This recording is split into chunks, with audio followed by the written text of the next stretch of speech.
السلام علیکم دوستو، میں ہوں فیاض علی اور اب دیکھ رہے ہیں سنو کہانی پلس۔ آج سے ہم شروع کرنے جا رہے ہیں ایک دلچسپ سنسنی خیز اور جذباتی کہانی، سردیوں کی ملاقات۔ یہ کہانی عام نہیں، یہ ایک ایسا سفر ہے جہاں محبت، راز اور دھوکا ایک ہی راستے پر چلتے ہیں، جہاں سچ چھپانے والے خود سچ کے قیدی بن جاتے ہیں۔ سردیوں کی ملاقات 9/1 پر مشتمل ہے، اور آج ہم پیش کر رہے ہیں پہلی قسط، کیس نمبر 9، آغاز دھن۔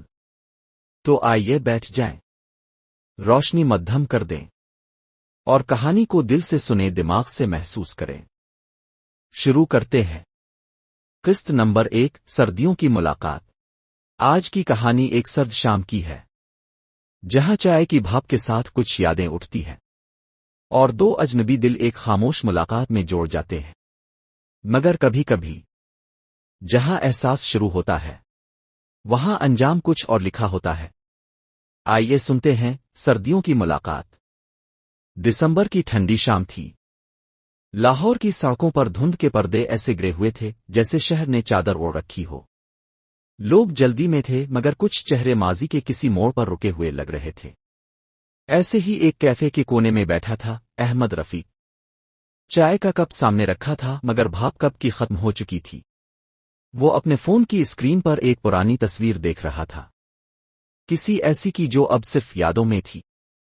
اسی لمحے کیفے کا دروازہ کھلا، سرد ہوا کا ایک جھونکا اندر آیا، اور ساتھ ایک لڑکی بھی، سحر اشفاق۔ گرے کوٹ، لمبے بال اور چہرے پر ہلکی سی تھکن، مگر آنکھوں میں اعتماد۔ وہ جیسے ہی اندر آئی، کیفے کا ماحول جیسے تھم سا گیا۔ وہ سیدھی آ کر احمد کے قریب والی میز پر بیٹھ گئی۔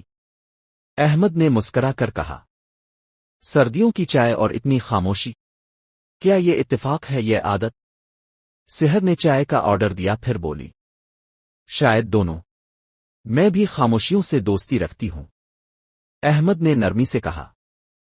تو پھر ہم دونوں میں کچھ تو ایک جیسا ہے۔ سحر نے نظریں اٹھا کر دیکھا۔ ایک جیسا؟ یہ صرف ایک جیسا لگنے والا فرق ہوتا ہے دونوں میں۔ احمد کے لبوں پر ہلکی مسکراہٹ تھی۔ وقت بتا دے گا، چند لمحوں کی باتیں، چند مسکراہٹیں، اور اجنبیوں کے درمیان فاصلہ کم ہونے لگا۔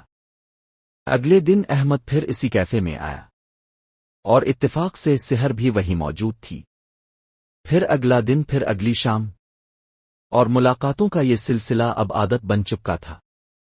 احمد ایک کامیاب بزنس مین تھا، مگر اندر سے خاموش۔ سحر ایک عام ملازمت پیشہ لڑکی تھی، مگر خواب بڑے، سکون، آسانی اور ایک بہتر زندگی کے۔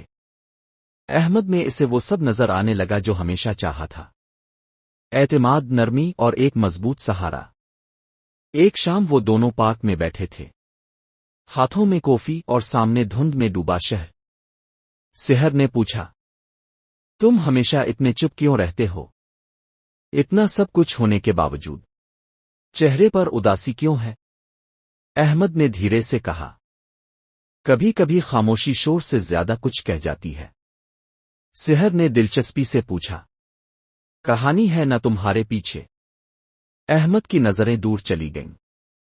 کہانی نہیں، شاید ایک یاد ہے جو اب بھی تازہ ہے۔ سحر نے مسکرا کر کہا، یادیں بھلانا آسان نہیں، مگر ان سے جینا سیکھنا پڑتا ہے۔ احمد نے نظریں جھکائیں۔ تم ٹھیک کہتی ہو، شاید یہی جینا ہے۔ اس رات وہ دیر تک خاموش بیٹھا رہا، چائے کے خالی کپ کو دیکھتا رہا، جیسے ماضی کی بھاپ میں کسی جواب کی تلاش ہو۔ اب وہ سحر سے ملنے کا عادی ہو گیا تھا، مگر دل کے کسی کونے میں اب بھی ایک سایہ موجود تھا، عائشہ نام کی ایک پرانی یاد، جو کبھی اس کی زندگی کا سب سے روشن حصہ تھی۔ احمد اکثر سوچتا، کیا میں پھر سے کسی پر بھروسہ کر سکتا ہوں؟ دوسری طرف سحر کے دل میں بھی کشمکش تھی۔ اسے احساس ہونے لگا تھا کہ احمد صرف ایک شخص نہیں، بلکہ ایک زخم ہے جسے وقت نے ابھی بھرنے نہیں دیا۔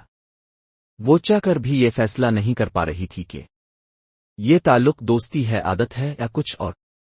وقت گزرتا گیا، ملاقاتیں کہانی بن گئیں، لیکن سردیوں کی شاموں کی طرح یہ کہانی بھی آہستہ آہستہ دھند میں گم ہونے لگی۔